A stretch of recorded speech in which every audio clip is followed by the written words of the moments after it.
5 തലമുറകളായി നിങ്ങൾക്കൊപ്പം PRS hospital. സ്വരാജിൻ്റെ സ്വന്തം പോത്തുകളിലും VS ജോയിയുടെ പോത്തുകളിലും സ്വരാജിൻ്റെ വാർഡിലും സ്വരാജിൻ്റെ ബൂത്തിലും ഒക്കെ എല്ലായിടത്തും സ്വരാജ് പിന്നിലോട്ട് പോയി.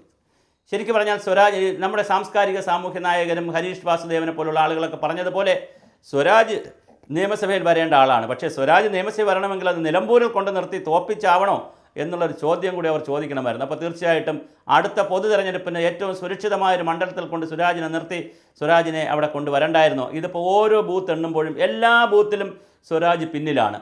സ്വരാജിൻ്റെ പാർട്ടിയുടെ ബൂത്തിലും CPMൻ്റെ ബൂത്തിലും LDF ബൂത്തിലും എല്ലാ ബൂത്തുകളിലും സ്വരാജ് പിന്നെ ആദ്യഘട്ട പോസ്റ്റൽ വോട്ടുകൾ തുടങ്ങി ആദ്യഘട്ടം മുതൽ തന്നെ എല്ലാ വോട്ടുകളിലും തീർച്ചയായിട്ടും സ്വരാജ് പിന്നിലേക്ക് പോകുന്നു.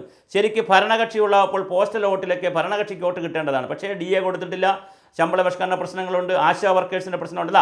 ഇപ്പോൾ ആശാ വർക്കേഴ്സ് തിരുവനന്തപുരത്ത് വലിയ സന്തോഷമായിരിക്കും. അവർ ആശാ വർക്കേഴ്സിൽ 26,000 സ്ത്രീകൾ, അമ്മമാർ, സഹോദരിമാർ പൊങ്കാലയിടുമായിരിക്കും അടുത്ത പ്രാവശ്യം ആറ്റുകാല അമ്മയ്ക്ക്. കാരണം അത്രമാത്രം വേദനയാണ് അവർ അനുഭവിച്ചത്. അവർ നിലമ്പൂർ പോയപ്പോൾ അവരെ സൂസി എന്നും ശശി എന്നും ഒക്കെ പറഞ്ഞ് കളിയാക്കുകയൊക്കെ ചെയ്തതിൽ നിന്ന് ഒരു പാഠം പിണറായി ഉൾക്കൊള്ളണം. സെക്രട്ടേറിയറ്റ് നടയിൽ വളരെ കുറച്ച് സ്ത്രീകളാണ് ഇപ്പോൾ ഇരിക്കുന്നതെങ്കിലും അവരൊരു മഹാഭൂരിപക്ഷത്തെ സ്വാധീനിച്ചുകൊണ്ട് അവിടെ ഇരിക്കുന്നുണ്ട്. ആ സ്വാധീനിച്ചിരിക്കുന്നവരെ കളിയാക്കിയതിനുള്ള ഒരു ഉത്തരം കൂടിയാണ് അവിടെ നിലമ്പൂരിൽ നിന്ന് ലഭിക്കുന്നത്. തീർച്ചയായിട്ടും ഓരോ ബൂത്ത് എടുത്താൽ, അത് വഴിക്കടവ് പഞ്ചായത്ത് എടുത്താൽ, പോത്തുകൽ പഞ്ചായത്ത് എടുത്താൽ, മുത്തേടം പഞ്ചായത്ത് എടുത്താൽ, ഓരോ പഞ്ചായത്ത് എടുത്താൽ, ഏത് പഞ്ചായത്ത് എടുത്താലും എല്ലാ പഞ്ചായത്തുകളിലും തീർച്ചയായിട്ടും UDFൻ്റെ തേരോട്ടമാണ്. നേരത്തെ തന്നെ 5 പഞ്ചായത്തുകൾ UDFനുള്ളതാണ്, 2 നഗരസഭ LDFനാണ്, 2 പഞ്ചായത്ത് LDFനുള്ളതാണ്. ആ എല്ലാ പഞ്ചായത്തുകളെയും മറിച്ചുകൊണ്ട് ഇനിയിപ്പോൾ നഗരസഭയുടെ വരാനിരിക്കുന്നേ ഉള്ളൂ.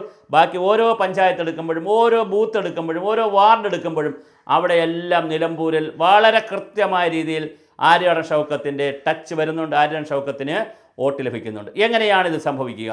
ഭരണവിരുദ്ധ വികാരമല്ലെങ്കിൽ എങ്ങനെയാണ് ആര്യാടൻ ഷൗക്കത്തിനും അതുപോലെ അൻവറിനും ഇത്രയും വോട്ട് കിട്ടുന്നത്? അൻവറിന് വോട്ട് കിട്ടുന്നത് പോലെ തന്നെ നല്ലൊരു ഭൂരിപക്ഷം ഒരുപാട് വോട്ട് അൻവറിന് കിട്ടുന്നു. ആര്യാടൻ ഷൗക്കത്ത് വലിയ ഭൂരിപക്ഷത്തിലേക്ക് പോകുന്നു. തീർച്ചയായും ഇത് ഭരണവിരുദ്ധ വികാരമല്ലാതെ എന്താണ് പറയുവാനുള്ളത്? മറ്റൊരു ആൻറ്റി ഇൻകംബൻസ് അല്ലാതെ മറ്റ് സ്ഥാനാർത്ഥിയെ സംബന്ധിച്ചിടത്തോളം പത്തരമാറ്റം എന്നാണല്ലോ എല്ലാവരും പറയുന്നത്. അപ്പോൾ സ്ഥാനാർത്ഥിയെ സംബന്ധിച്ച് പ്രശ്നങ്ങളില്ല. അഴിമതി സീരിയസ് ആയിട്ട് ഉള്ളൊരു ഗവൺമെൻറ് അല്ല. പക്ഷേ വേറെ ഒരുപാട് കാര്യങ്ങളിൽ ഈ ഗവൺമെൻറ് ജനവിരുദ്ധമായി നിൽക്കുന്ന സാധാരണക്കാരൻ്റെ പെൻഷൻ കൊടുക്കുമെന്ന് പ്രഖ്യാപിച്ചിട്ട് കൊടുക്കാതിരിക്കുക, ഇലക്ഷന് 2 ദിവസമുള്ളപ്പോൾ ഇലക്ഷൻ കഴിയുന്ന പിറ്റേ ദിവസം കൊടുക്കുമെന്ന് പറയുക, നാളെ ഇതുവരെ കൊടുക്കാതിരിക്കുക, ട്രഷറി ചോദിക്കുമ്പോൾ പൈസ വന്നിട്ടില്ല എന്ന് പറയുക, അങ്ങനെ ജനങ്ങളെ മോഹിപ്പിച്ചും പറ്റിച്ചുമൊക്കെ പോകുന്നതിനുള്ള വലിയ ഒരു തിരിച്ചടിയായി നിലമ്പൂരിലെ വോട്ടുകൾ മാറിക്കൊണ്ടിരിക്കുന്നു. തീർച്ചയായിട്ടും ഇതിൻ്റെ പാഠം ഉൾക്കൊള്ളുവാൻ പിണറായിക്ക് ഇനി സമയമില്ല എന്നുള്ളതാണ് ഏറ്റവും പ്രധാനം. 10 മാസത്തിനകം 2 തിരഞ്ഞെടുപ്പ്, തദ്ദേശ സ്വയംഭരണ തെരഞ്ഞെടുപ്പിനെയും അഭിമുഖീകരിക്കണം, അതുപോലെ നിയമസഭാ തെരഞ്ഞെടുപ്പിനെയും അഭിമുഖീകരിക്കണം. ഇനിയൊരു ഉയർത്തെഴുന്നേൽപ്പിനുള്ള സമയം ഇല്ല എന്നുള്ളതാണ്. അല്ലെങ്കിൽ വല്ല പ്രളയമോ അല്ലെങ്കിൽ അതുപോലെ സുനാമിയോ അല്ലെങ്കിൽ കോവിഡോ ഒക്കെ വന്ന് കിറ്റ് കൊടുത്തൊക്കെ രക്ഷപ്പെടാം. പക്ഷേ അതിനും സാധ്യത അടുത്ത 10 മാസക്കാലം കാണുന്നില്ല. സ്വാഭാവികമായിട്ടും സംഭവിച്ചുകൊണ്ടിരിക്കുന്നത് വലിയ വോട്ടിൻ്റെ ഭൂരിപക്ഷത്തിലേക്ക് ആര്യാടൻ ഷൗക്കത്ത് പോയിക്കൊണ്ടിരിക്കുന്നു. ഓരോ ബൂത്തിലും അദ്ദേഹം മുന്നിലാണ്, വാർഡുകളിൽ മുന്നിലാണ്. ഞാൻ പറഞ്ഞതുപോലെ 7 പഞ്ചായത്തിലും അദ്ദേഹം മുന്നിലാണ്. നഗരസഭയിൽ അദ്ദേഹം ഭരിച്ചിട്ടുള്ള നഗരസഭയാണ് ചെയർമാനായി. ഗ്രാമപഞ്ചായത്തായിരുന്നപ്പോൾ അവിടെ നിലമ്പൂർ ഗ്രാമപഞ്ചായത്തിൻ്റെ പ്രസിഡൻ്റായിരുന്ന ആളാണ്. സ്വാഭാവികമായിട്ട് ആര്യാടൻ ഷൗക്കത്തിന് നിലമ്പൂർ നഗരസഭയിലും ഒരു മേൽക്കൈ കിട്ടാനാണ് സാധ്യതയുള്ളത്.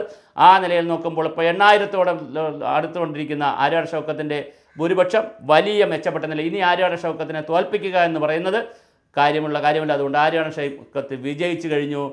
ആര്യാടൻ ഷൗക്കത്താണ് ഇനി അസംബ്ലിയിൽ കേരള നിയമസഭയിൽ സംസാരിക്കാൻ പോകുന്ന നിലമ്പൂരിൻ്റെ ജനപ്രതിനിധി ആര്യാടൻ ഷൗക്കത്താണ്. ഇതാണ് ആര്യാടൻ ഷൗക്കത്തിൻ്റെ തേരോട്ടമെങ്കിൽ 2026 നടക്കുന്ന നിയമസഭാ തിരഞ്ഞെടുപ്പിൽ ആര്യാടൻ ഷൗക്കത്ത് ജയിച്ച് മന്ത്രിയാകുമോ എന്ന് മാത്രമേ ഇനി അന്വേഷിക്കുവാനുള്ളൂ.